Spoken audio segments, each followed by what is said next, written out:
가정의 달 마지막 주일을 맞아서 이제 요셉의 가정의 말씀들을 함께 나누면서 은혜를 받으려고 합니다. 지금 이제 어느 당에서 이제 지금 당 대표를 선출하는 과정이 있죠. 그 옛날에 이 삼김 시대에는 흔히 말하는 그 계파 정치를 해가지고 그 이 뭐 동교동계, 상도동계 이렇게 대충 정해 놓습니다. 그러면 이제 그 계파에는 보스가 존재하죠. 보스. 그럼 보스의 뜻에 따라서 미리 그 다음 뭐 당 대표나 원내 총무 이런 사람들은 사실은 다 내정이 됩니다. 그러면 이제 전당대회는 형식적으로 이렇게 치르면서 이제 보통 추대를 많이 하죠. 근데 요새는 이 당 대표 선출하는데 과정이 좀 길죠. 아주 길고 좀 복잡합니다. 지금 이제 각 교회에서 예를 들어서 이제 목회자를 청빙할 때도 그 옛날에는 뭐 교회나 회사나 그냥 이력서 하나 내면 됩니다. 이력서. 그죠? 그리고 근데 이력서도 대충 보면 형식적인 경우가 많고 이력서를 받아도 대충 이제 아름아름 이 사람이 누군가 좀 알아봅니다. 그래가지고, 대충 이제 이 물밑에서 작업을 좀 해놓고 내정을 해놓습니다. 그런 경우들이 많죠.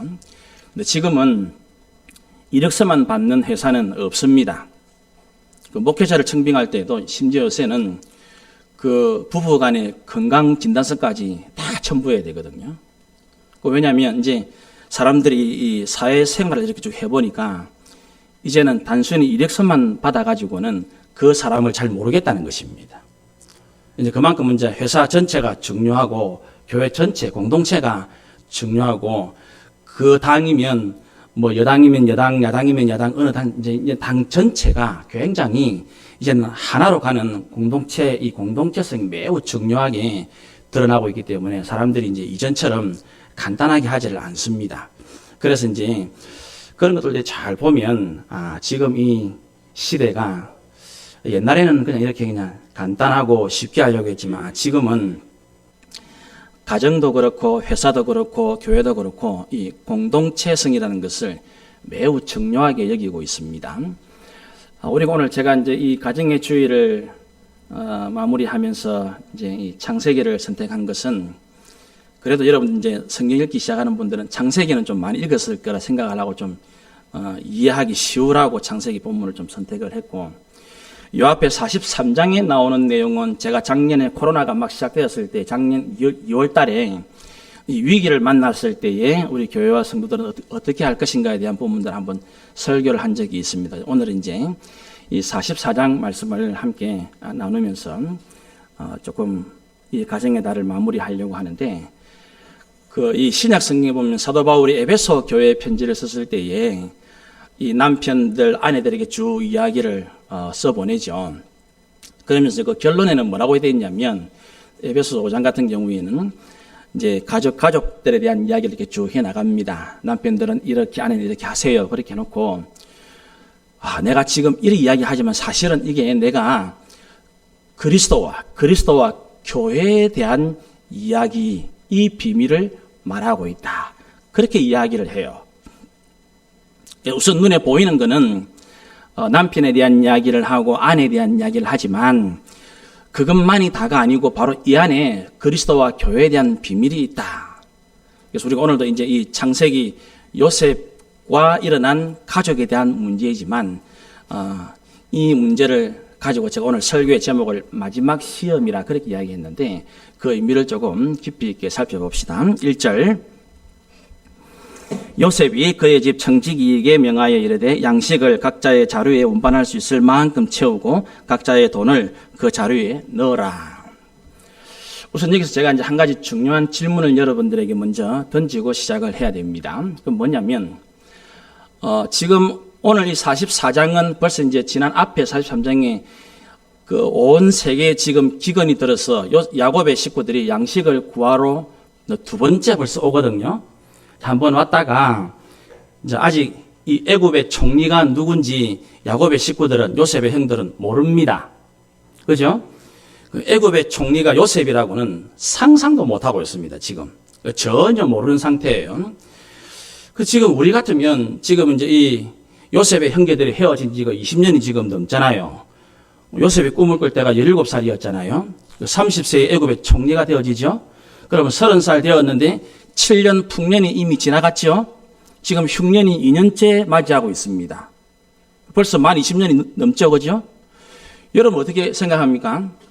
만 20년이 넘는 시간이 지나고 난 다음에 요셉은 지금 세계 최고의 자리에 앉아 있고 자기 가족의 모든 문제를 혼자서 다 해결하고도 남습니다. 요새식으로 말하면 세계 최고의 재벌보다 훨씬 더 돈이 많고 지위가 높은 자리에 앉게 되었어요. 그럼 우리 생각에는 어떻게 해야 됩니까? 이 20년 세월이 이미 넘었으면 빨리 자기의 정체를 밝히고, 아이고 형님들 내가 요셉입니다. 그죠? 얼마나 보고 싶었는데. 우리가 앞에도 봤지만 이 베냐민이 데리고 왔을 때 요셉이 자기 정을 억제를 못 하잖아요. 그런데 왜 요셉은 자기의 정체를 밝히지 않을까요? 이상하죠? 이게 이제 중요한 요셉의 의도가 있는 거예요. 하나님께서 이제 요셉의 이런 모습들을 통해서 우리에게도 무엇이 제일 중요하고 그 중요한 것을 위해서 우리가 무엇을 가장 유심히 살펴보아야 하는가, 이 부분에 대한 말씀을 전달해 주고자 하는 것입니다. 요셉은 하나님의 은혜로 지난 20년이 넘는 시간들을 잘 견뎌 왔습니다. 그렇죠? 여러분 보신 대로 이제 요셉이라면 이제 형통의 대명사죠. 형통. 가는 곳마다 형통했다. 요셉 이야기에 늘 나오는 중요한 핵심 단어 중에 하나가 형통입니다. 그런데 그 배경을 형통이라는 말이 나오는 그 성경 구절마다 같이 나오는 게 뭐냐면 여호와께서 그와 함께 하심으로 이래 되어 있다고요. 그래서 우리는 그걸 잘 보면 요셉이 참 이 노예로 팔려서부터도 그래도 신앙생활을 잘 하려고 최선을 다했고 하나님의 사람답게 살려고 최선을 다했지만 어땠습니까? 혼자니까 외롭죠. 소수니까 고독합니다. 신앙은 지키지만 믿음으로 살지만 너무너무 힘든 거예요. 신앙생활을 하는데 별 재미는 많이 없는 거예요. 쉽게 말하면.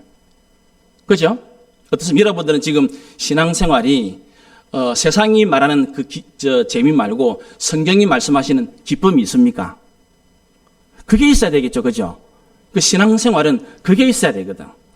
근데 신앙생활은 믿음은 지키지만 살아가지만 혼자니까 너무 힘든 거예요. 너무 외로운 거예요. 그래서 요셉의 마음속에는 어서 빨리 내가 우리 식구들을 만나가지고 우리가 조금 알아야 될 게 뭐냐면 창세기에 나오는 믿음의 족장들의 가정은 그냥 가정만이 아닙니다.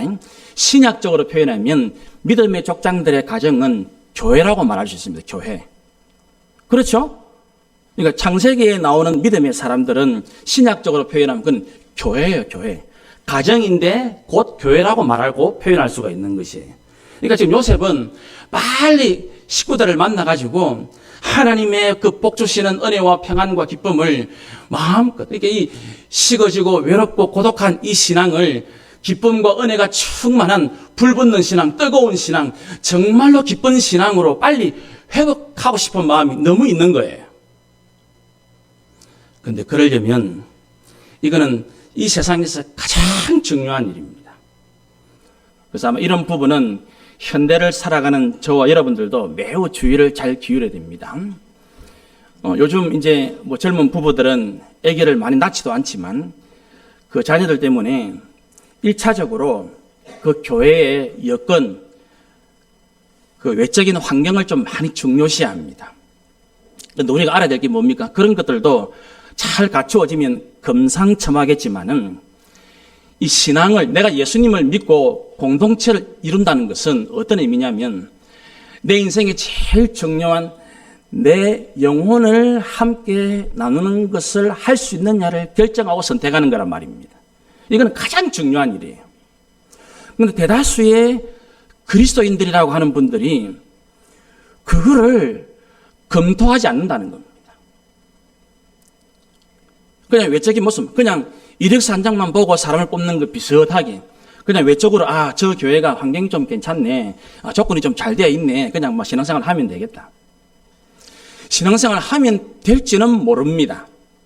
그런데 정말 하나님이 원하시고 올바른 그리스도인이 진짜로 누려야 할 복음의 영광, 십자가의 은혜, 하나님의 그 영광스러운 진정한 신앙의 기쁨을 나누지는 못할 거예요. 왜냐하면 그게 제일 중요한 일이니까. 예배는 하나님을 만나는 것이 있어야 그게 진정한 예배고, 그래서 하나님께서 하늘 문을 여시고 우리에게 세상은 줄 수 없는 말씀의 능력과 복음의 영광과 성도의 기쁨을 마음껏 누리게 되는, 이게 제일 중요한 것이거든요. 요셉은 바로 그걸 위해서 기다리고 있는 것입니다. 이제 내가 내 정체를 밝혀야 되는데, 과연 형들이 과거와 다르게 하나님의 백성으로서의 모습이 회복되었을까? 알겠죠? 이제 무슨 말인지? 과연 나는 내 정체를 드러내고 이제 나와 함께 하나님을 위해서 내 형제들이, 우리 식구들이 살아갈 수 있을까? 이게 제일 궁금한 것이에요. 그래서 요셉은 아직까지 충분히 지금 막 마음이 불타는 베냐민을 봤으니 얼마나 그게 지금 애틋하겠습니까? 눈물이 날 지경임에도 불구하고 쉽게 자신의 정체를 드러내지 않는 이유가 바로 거기에 있는 것이에요. 우리 가족은 다시 하나님이 기뻐하시는 올바른 믿음의 공동체가 될 수 있을까? 이게 제일 중요한 문제가 되어져 있단 말입니다. 그래서 이걸 하는데 2절, 또 내 잔, 지금 요셉이 자기 청지기 하는 말입니다. 내 잔 곧 은잔을 그 청년의 자루 아기에 넣고 그 양식값도 그 돈도 함께 넣어라. 이 은잔이 오늘 등장하는데, 이 마지막 시험을 위한 요셉이 기가 막히게 사용하는 도구입니다. 이건 이제 오늘 말씀의 결론 부분에서도 이제 우리가 우리의 신앙과 삶에 적용할 때 매우 중요한 요소가 되어집니다. 이 은잔은 보면 5절에 뭐라고 되어 있냐면, 이것이 내 주인이 가지고 마시며 늘 점치는 데에 쓰는 것이 아니냐, 그렇게 종이 말하고, 15절에 가면 요셉도 이 이야기를 합니다. 요셉이 그들에게 이르되 너희가 어찌하여 이런 일을 행하였느냐, 나 같은 사람이 점을 잘 치는 줄을 너희는 알지 못하느냐.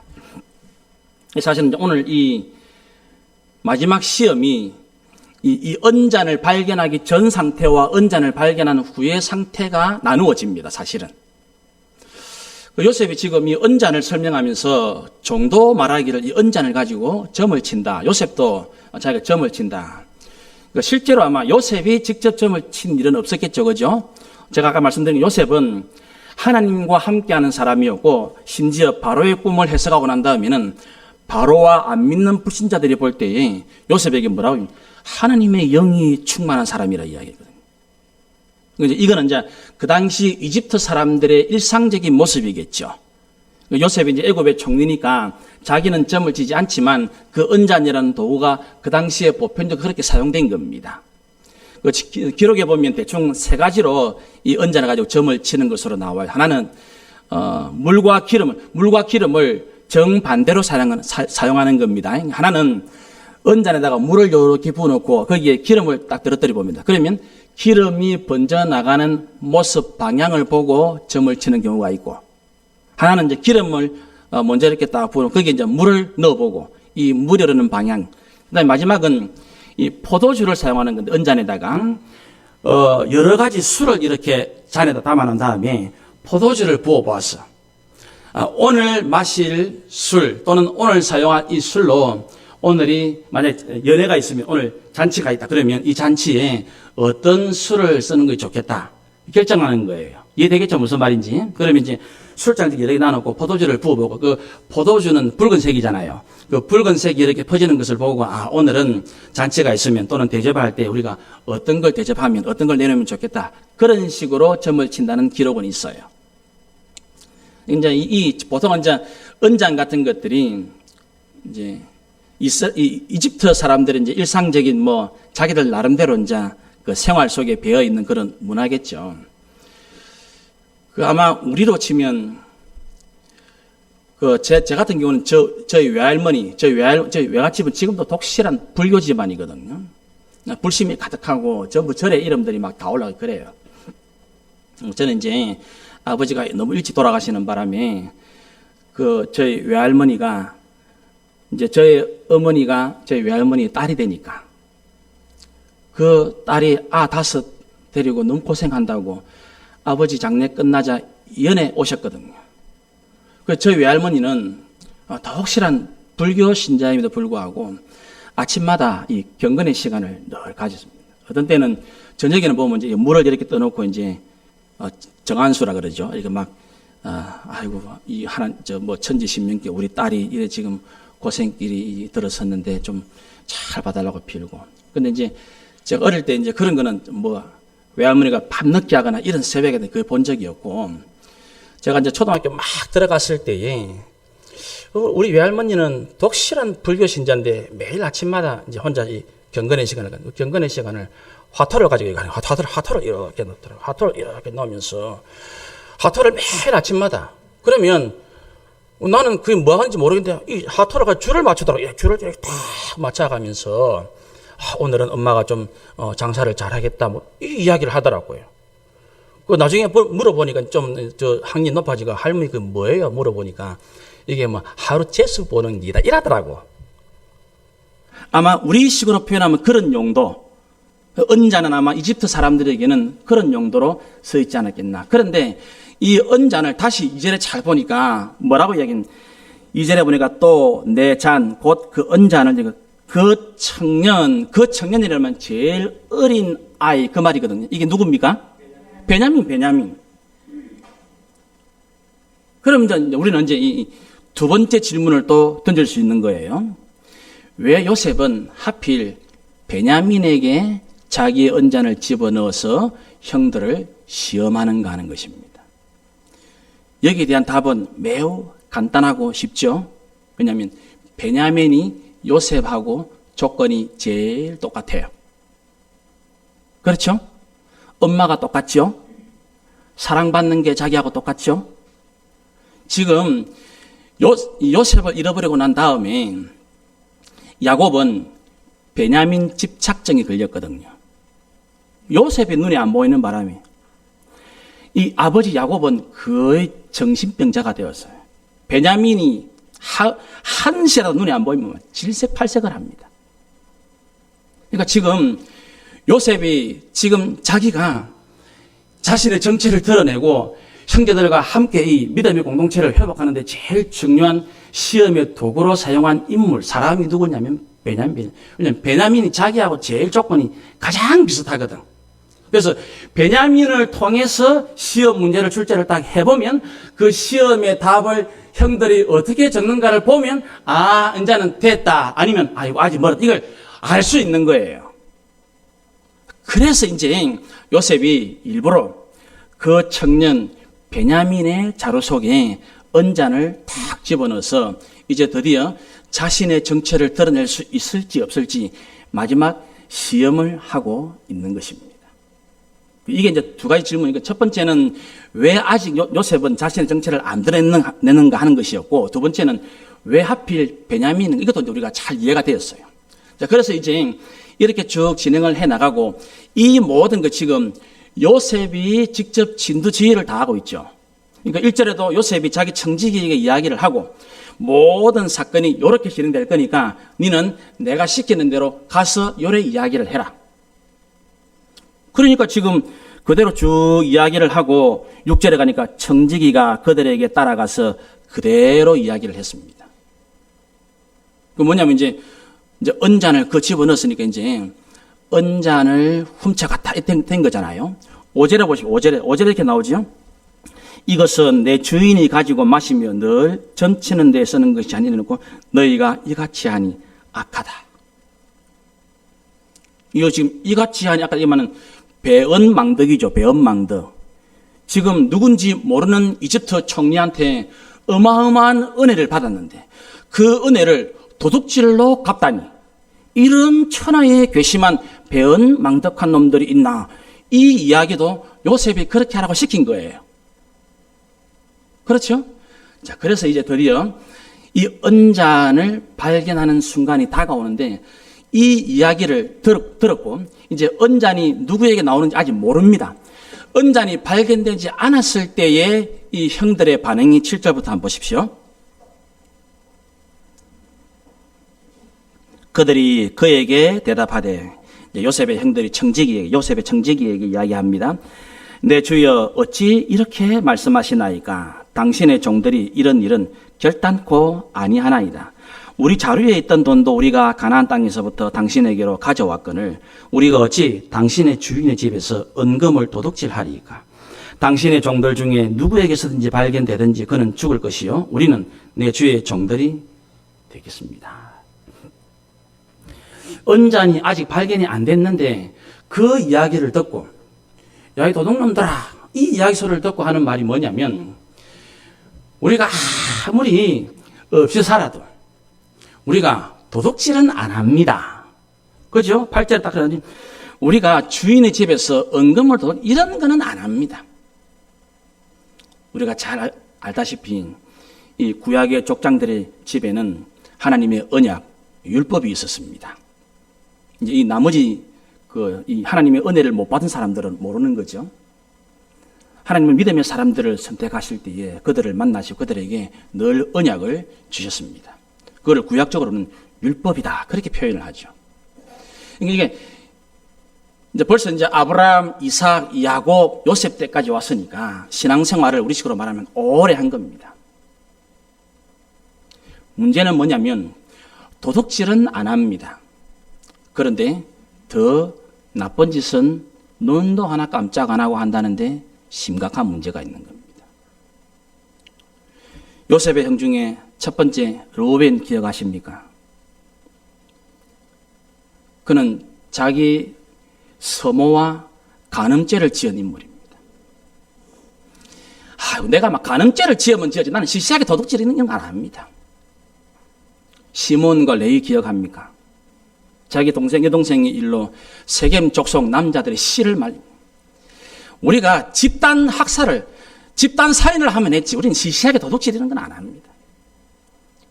유다는 뭐였습니까?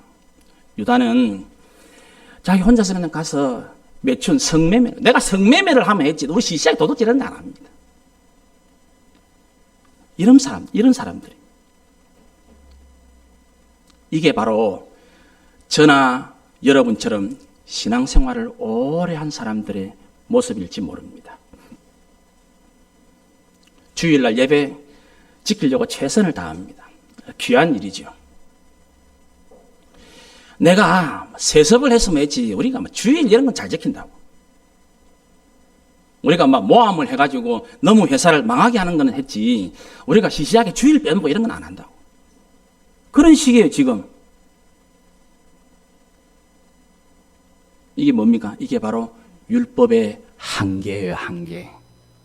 이게 바로 올바른 신앙 말고 종교 행위가 익숙해질 때에 인간이 만나는 한계를 적나라하게 지금 요셉의 형들을 통해서 우리에게 대신 일러주고 있는 겁니다. 이게 바로 지금 현재 보고 있는 아주 중요한 장면이에요. 우리도 제일 중요하게 하나님께서 어떤 시험 문제를 낼 때에 내가 지금 율법의 한계를 넘어서 예수 그리스도의 십자가의 은혜의 복음으로 와 있는가를 하나님은 깊이 테스트해 보기를 원하신다는 것을 아셔야 됩니다. 우리의 삶에 은자는 그래 비싼 건 아니겠죠. 일반적으로 애굽 사람들이 쓰는 것이니까 아마 평범한 값이 나가는 것일 것입니다. 그런데 그 평범함 속에 바로 하나님의 모든 우리를 향한 시험 문제가 출제되고 있다는 것을 기억하셔야 됩니다.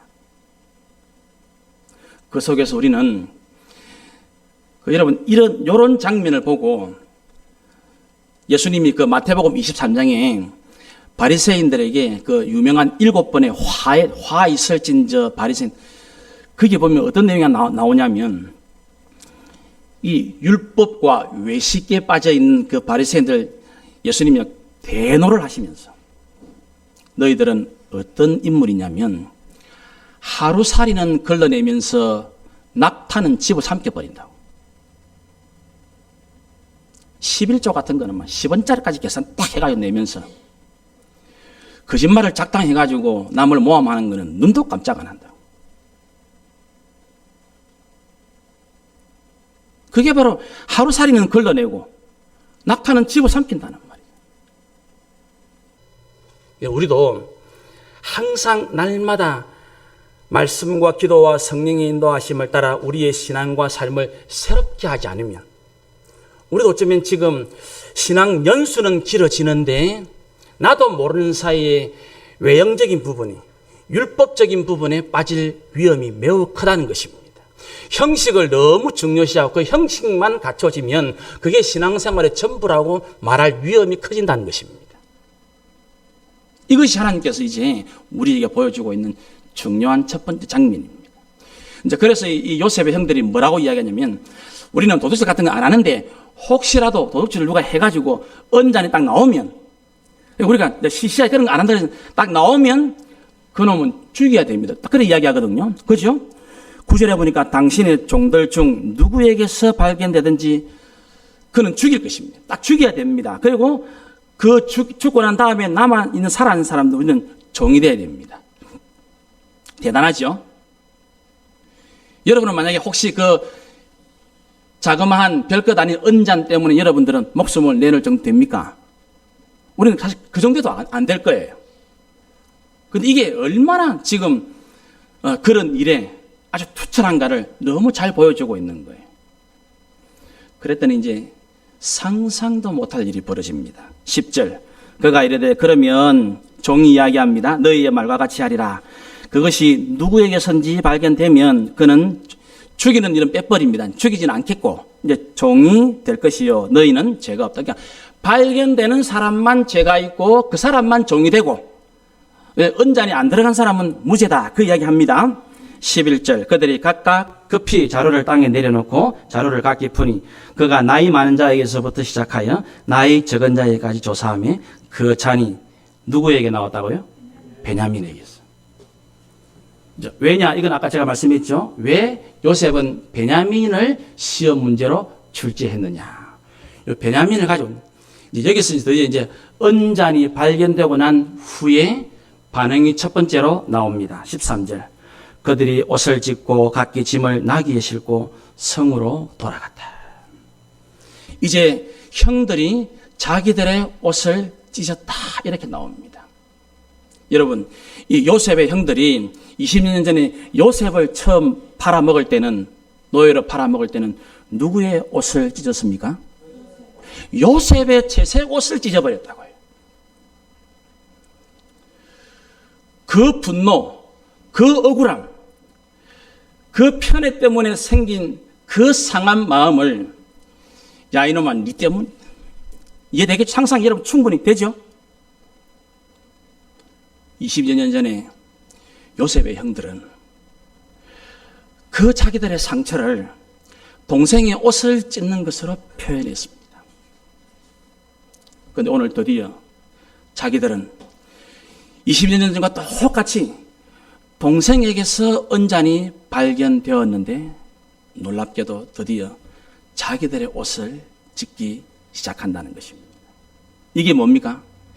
요셉의 시선에서, 요셉의 시각에서 이 사건을 바라보면 드디어 내가 처음 형들에게 미움받을 때는, 내가 발견되었을 때는 형들이 내 옷을 잡아 찢었는데 이제는 베냐민을 보고, 여러분 이게 형들이 변화가 안 됐으면 어찌 됩니까? 형들이 베냐민의 옷을 잡으면서 그죠? 야 이놈아 네가 이럴 수 있나? 그래서 아닙니까? 그죠? 네가 이러면 되나 이놈아. 똑같이 20년 전과 같이 베냐민의 옷을 잡았을 형들이었을 건데, 그러면 요셉은 끝까지 자기의 정체를 안 밝혔을 겁니다. 아하, 아직 멀었구나. 그런데 오늘 언잔이 베냐민에게서 딱 발견됐는데 형들이 우째한다고요? 자기 옷을 찢는 것입니다. 드디어 이제 형들은 남 탓을 안 하고 동생 탓을 안 하고 이제는 자기를 돌아보기 시작하는구나. 놀라운 사인이 왔죠. 이제 형들의 마음에 자기만이 아닌, 자기 이익만이 아닌, 이제는 가족 전체를 생각하는, 형제를 생각하는, 이 전체를 생각하는 공동체성이 회복되고 있구나 하는 것을 보고 있는 거예요. 사랑하는 성도 여러분, 코로나를 지내는 지난 2년 동안 우리는 어떻게 되고 있습니까? 코로나 불과 아직 1년 반도 채 안 됐지만 우리나라에는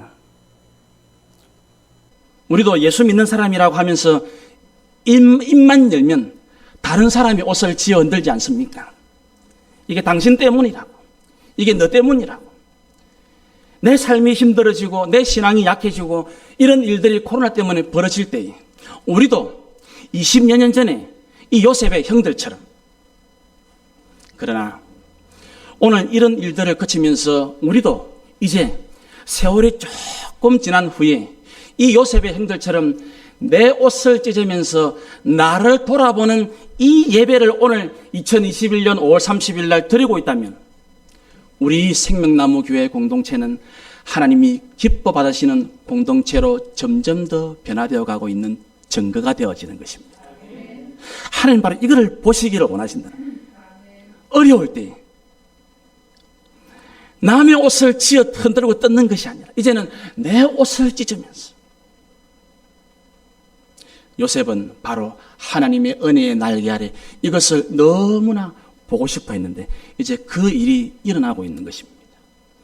그러면서 14절 유다와 그의 형제들이 요셉의 집에 이르니 요셉이 아직 그곳에 있는지라 그의 앞에서 땅에 엎드리니 요셉이 그들에게 이르되 너희가 어찌하여 이런 일을 행하였느냐 나 같은 사람이 점을 잘 치는 줄을 너희는 알지 못하였느냐. 16절 유다가 말하되 우리가 내 주께 무슨 말을 하오리까 무슨 설명을 하오리까 우리가 어떻게 우리의 정직함을 나타내리까. 그러면서 중요한 말 하나 합니다. 하나님이 종들의 죄악을 찾아내셨으니 우리와 이 잔이 발견된 자가 다 내 주의 노예가 될 겁니다. 유다의 이 말이 너무너무 중요한 겁니다. 전에는 절대로 이런 말을 할 수가 없어요. 지금 여러분, 지금 이 요셉의 형들에게 이 요셉의 식구들에게 제일 중요한 게 뭡니까? 곡식이죠. 곡식. 지금 곡식을 빨리 가야 돼요. 이 곡식을 위해서 지금 눈치를 봐야 할 사람이 뭡니까? 누군지 요셉인지 모르는 애굽의 총리지요. 그러면 지금 온 식구들이 지금 곡식이 없어가 죽을 판인데 지금 뭐부터 빨리 해야 됩니까? 식구들 미기 살리는 것부터 해야 안 됩니까? 그죠? 이거 못하겠노. 일단 우리가 지금 아버지가 계시고 식구들이 다 남아있는데 지금 다 굶어 죽을 판입니다. 해결은 나중에 하고 자초지종은 나중에 제가 다 듣고 보상이면 보상을 다 할 테니까 우선은 곡식을 좀 가지고 우리 부모님 집에 좀 돌아가게 해주이소. 언잔 나온 자는 마음대로 하이소. 그죠? 못자겠습니까? 나왔는데. 그런데 지금 유다 입에서 뭐가 딱 튀어나오냐면 지금 곡식이 문제가 아니고 저 애굽의 총리 눈치 보는 게 문제가 아니고 드디어 자기를 하나님 앞에 세우기 시작한다는 것입니다.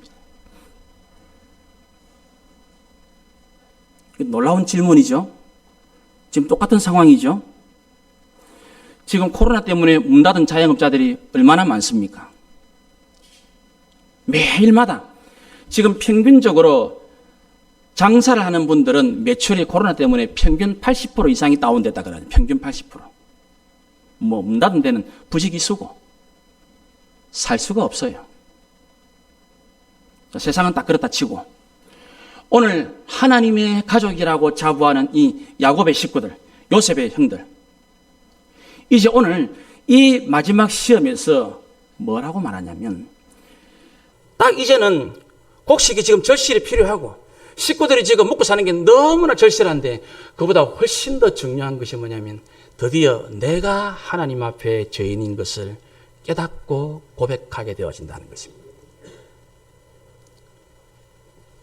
그러니까 하나님의 가족인 교회가 하나 될 때에 제일 중요한 것이 뭐냐면 날마다 우리 한 사람 한 사람을 하나님 앞에 세워놓고 내가 하나님 앞에 어떤 인물, 어떤 존재, 어떤 사람인가를 고백하는 이 사건이 일어날 때에 교회는 진짜로 하나가 될 수 있는 거거든요.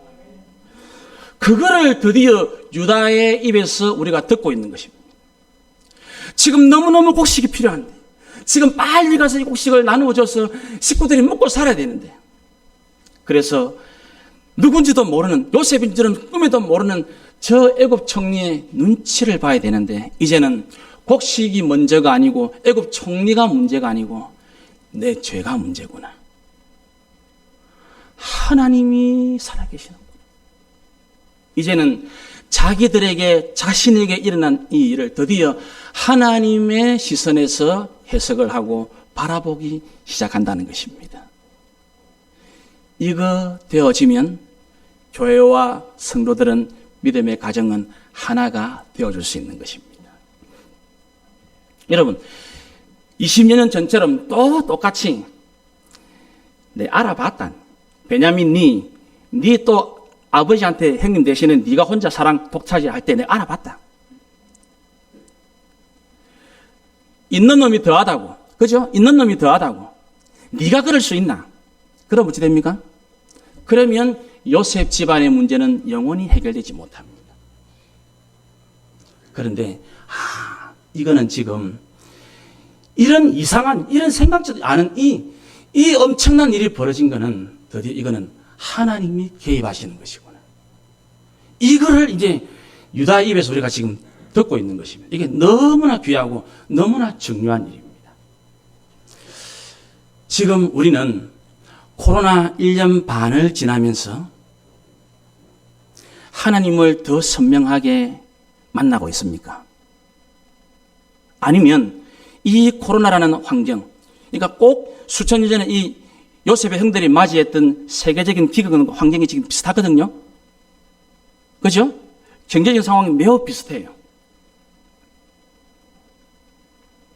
이때 우리는 곡식의 눈치를 보며 먹고 사는 문제지요.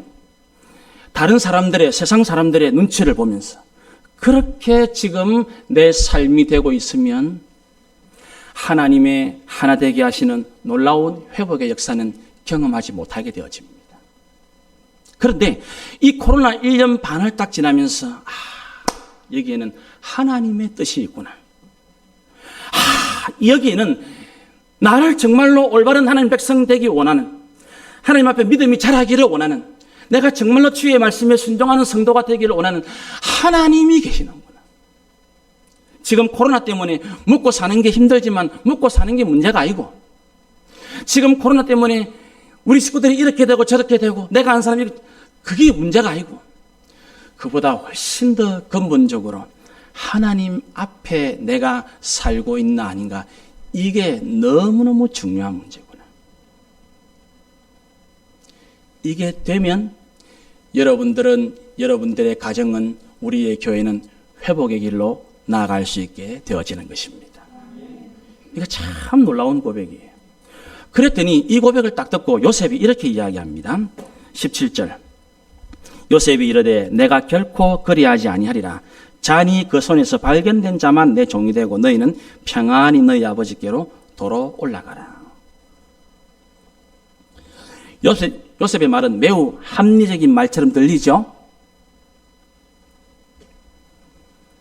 이게 제일 무서운 시험입니다. 요셉의 말을 다시 여러분 잘 곱씹으셔야 됩니다. 잔이 그 손에서 발견된 자만 내 종이 되고 너희는 평안히 너희 아버지께로 도로 올라가라.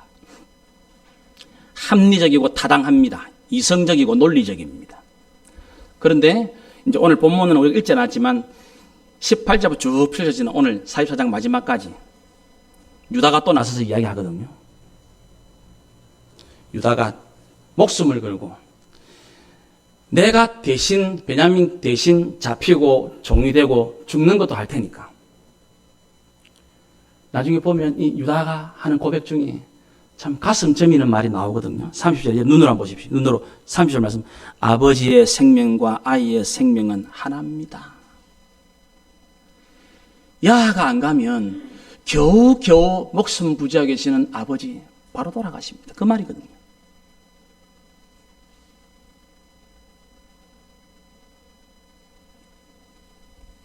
이게 제일 무서운 시험입니다.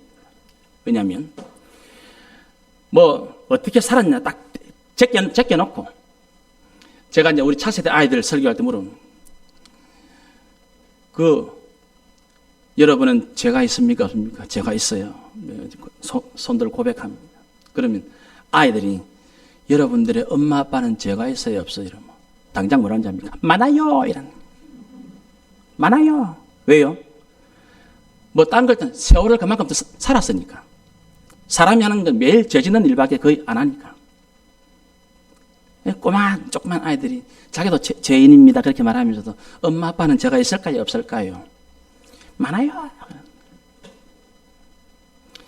이 요셉의 이야기를 들은 유다의 뒤에 나오는 고백을 여러분 오늘 가서 쫙 읽어보십시오. 그리고 45장이 딱 들어가면 드디어 요셉이 통곡하면서 자신의 정체를 딱 밝히잖아요. 형님, 내가 바로 요셉이라고. 그것이 어떤, 요셉이 아니다. 언잔 발견된 그 사람만 남고 너는 가거라. 말라고 전부 다 남노. 이 이야기에 바로 유다가 뒤에 고백하는 어마어마한 그 메시지를 우리가 잘 이해를 해야 됩니다.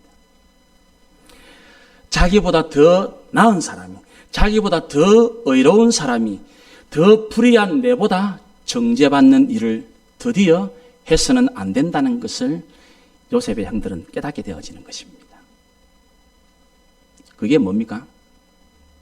그게 바로 우리 구주 예수 그리스도의 십자가입니다. 십자가. 십자가야말로 하나님께서 온 인류에게 출제하신 가장 마지막 시험이고 가장 놀라운 시험입니다. 우리의 죄를 대속하신 구주 예수 그리스도는 죄가 없으신 분입니다. 이제 더 이상 그 십자가의 은혜를 안 이상, 이제는 내가 하나님 앞에 죄인인 것을 안 이상, 이제 더 이상 내 삶을 그래 살아서는 안 된다는 고백을 오늘 17절 지나서 18절부터 유다가 터해냅니다. 터져 나옵니다. 이제는 하나님이 우리가 죄인인 것을 깨닫게 하시고 발견해내게 하셨는데, 그래도 내가 막내 동생 베냐민보다는 더 엄청난 죄인인데, 내가 오래전 이 막내의 형도 내가 팔아먹었는데, 나는 간음을 했는데, 나는 살인을 했는데, 나는 성매매를 했는데, 그런 일은 해보지도 않은 어떻게 나보다 더 나은 내 동생이 고통을 당할 수 있는가? 이제 더 이상 그런 삶은 일어나서는 안 됐다는 고백을 이 유다가 지금 해내고 있는 거예요. 이게 제일 무서운 시험인 것입니다. 십자가는 바로 그것을 깨달아야만 우리를 하나 되게 만들게 한다는 메시지를 던져주고 있는 것입니다.